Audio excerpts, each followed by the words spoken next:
Hey everyone, this is Josh and Andy with Superclear Epoxy, and in this video, we're going to show you how to make a beautiful charcuterie board with epoxy resin, the kind you see going viral all over the internet. We'll cover two things. First, how to stabilize wood that's beautiful but not fully solid, so you don't risk bubbles, cracks, or breaks ruining your project. Second, how to create a charcuterie board using vibrant colors and try out those famous flowing viral epoxy swirls everyone loves. Stick around, this is going to be a fun one. We found this piece of wood in our workshop and we instantly loved it. It had beautiful character, great shape, but it wasn't very solid. So we asked ourselves, how can we fix this? Now we always say, if you're building a river table, or in this case, a charcuterie board, you should always seal your wood with epoxy before pouring. But this piece, sealing alone wasn't enough. The wood was extremely porous, and that means two things. The wood is brittle and likely to gas out. If we just sealed the surface, the brittle nature of this piece of wood wouldn't have the structural integrity to last very long. So instead of just sealing it, we had to penetrate and stabilize it completely. Fill those internal gaps with epoxy. To do that, we started applying layers of resin, but this time we didn't use tabletop epoxy like we normally would. Instead, we used liquid glass deep pour epoxy because it's thinner and that allows it to penetrate deep inside the wood. Tabletop is thicker and wouldn't make it all the way in.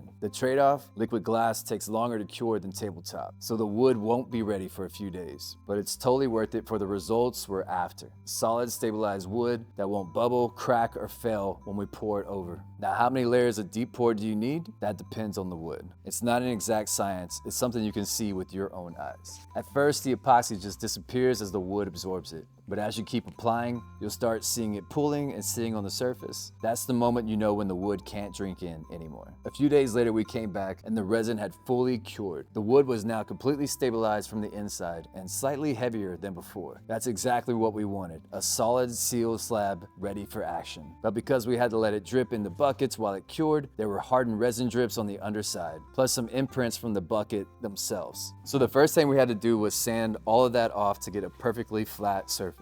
We sanded the face of the wood until it was nice and even. No drips, no raised spots, just smooth, flat, and clean. Then we moved on to the edges and the opposite face of the board. And here's something really important. Once resin has cured, the surface becomes glossy and smooth. And that means new layers of epoxy won't stick to it unless you prep the surface first by sanding it. So to make sure the layers bond properly, we lightly sanded the entire piece with 120 grit sandpaper, just enough to break the surface and create some tooth for the epoxy to grip onto. Don't skip this part, because it's crucial for adhesion. Once everything was sanded, we moved on to cleaning. For the mold, we used warm water and dish soap to wash off any residue. Then give it a final wipe down with isopropyl alcohol to make sure it was completely clean and ready for pouring. For the wood, we used clean rags and isopropyl alcohol to remove any remaining sanding dust or oils. We made sure to wipe every surface thoroughly, especially the edges. No dust, no debris, no loose fibers. The cleaner your workspace, the cleaner your final result. Now it was time for the pour. We placed the stabilized wood inside the mold and calculated how much resin we need to fill in the space. Once we had our number, we got to mixing. But since we like to take risks and have a little fun with these builds, we decided to try something different. Every online shows you how to do the perfect swirl pour. So we thought,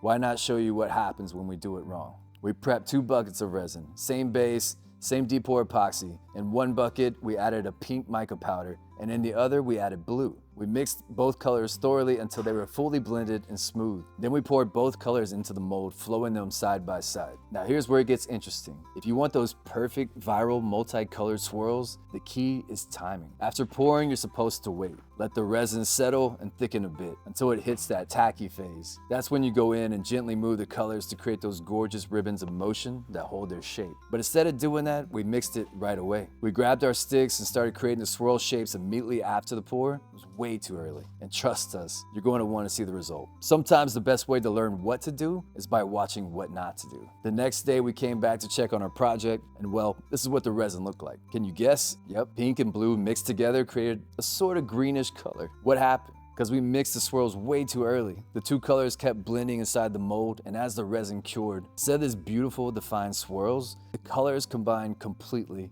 And now we basically had a green charcuterie board. Lesson number 1, If you move the resin too soon after pouring, your colors will fully combine. You won't get those sharp, clean, separated swirls. Instead, you'll end up with a totally blended color across your project. Now you're probably wondering, what happens if I miss that window? What if I wait too long? Will it ruin my project? Well, don't worry. You don't have to ruin yours. We'll ruin ours for you. While our now green board was still curing, not fully hard, but definitely past the swirl window, we grabbed a stick and tried to create some patterns again. And what happened? It was too late. The resin had already turned into a thick rubbery texture, kind of like warm plastic. The stick couldn't flow through it. It just tore the surface and introduced bubbles and rough marks. The swirls didn't move. They just cracked. Lesson number 2, if your resin feels like putty or warm taffy, it's over. At that stage, anything you do will most likely make it worse. So when should you actually create your swirls? Since we're using liquid glass deep pour epoxy, the timing is very different from a fast curing resin like tabletop. Liquid glass has a long working time, about 5 to 6 hours of pot life, and it takes almost twice as long to begin thickening. To hit the tacky phase, the perfect moment to swirl, you typically need to wait around 8 to 12 hours after pouring, depending on the room temperature and the size of your pour. In warmer environments, around 75 degrees, it might tack up closer to 8 hours. In cooler spaces, it can take up to 10 to 12 hours or even longer. To test it, gently tap the surface with a gloved finger. It should feel sticky like duct tape, but not so soft that it flows back. That's your swirl window. So, did we just ruin the whole charcuterie board? Stick around. We'll show you the result and what we learned next. A few days later, once the resin was fully cured, hard, solid, and ready, we came back to finish what we started. First, we got to work sanding. We had a lot to do. Because of the way the wood sat in the mold, it wasn't perfectly flat. And thanks to our crazy swirl experiment, we had created even more work for ourselves, especially around the areas where we stirred the resin too late. When you disturb resin too late, you trap a lot of air inside.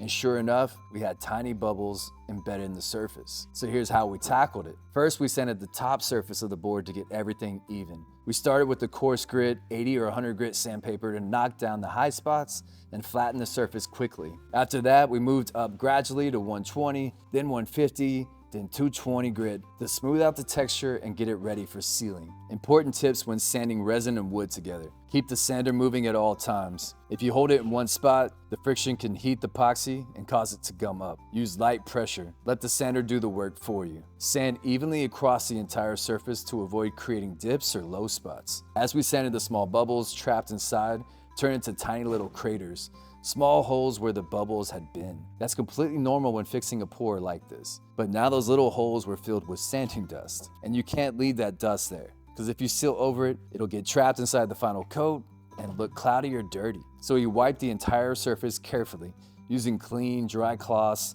and isopropyl alcohol. We use a chisel to open the holes wider. This ensures they backfill during the finished coat process. Too small a hole, the likelier the material, due to a thicker viscosity, will not backfill the hole and instead trap air in it. We made sure to really work the cloth into the holes to pull the dust out as much as possible. The goal was to leave every hole empty and clean, so the new resin could fill them properly and stay crystal clear. Once the board was fully clean and dust-free, it was ready for the final step. Applying a fresh coat of tabletop epoxy to seal the surface, fill in the tiny craters, and bring out that beautiful, shiny, glass-like finish. We mixed up a fresh batch tabletop epoxy using the standard 1:1 mixing ratio, 1 part resin, 1 part hardener. Tabletop epoxy is perfect for this step because it's designed for thin leveling coats. It self-levels beautifully and leaves that clear glossy finish that makes your project look like glass. We poured a thin layer across the surface and used a spreader to guide it evenly across the board. As soon as the epoxy started flowing, you could already see the transformation. All the tiny craters, the little holes left behind by the trapped bubbles, started to fill in with the new resin. Instead of staying rough or looking dusty, the holes disappeared under the smooth surface. The epoxy locked onto the wood and resin perfectly, bonding everything together in a single, flawless finish. And just like that, what had once looked rough, uneven, and full of tiny imperfections started to shine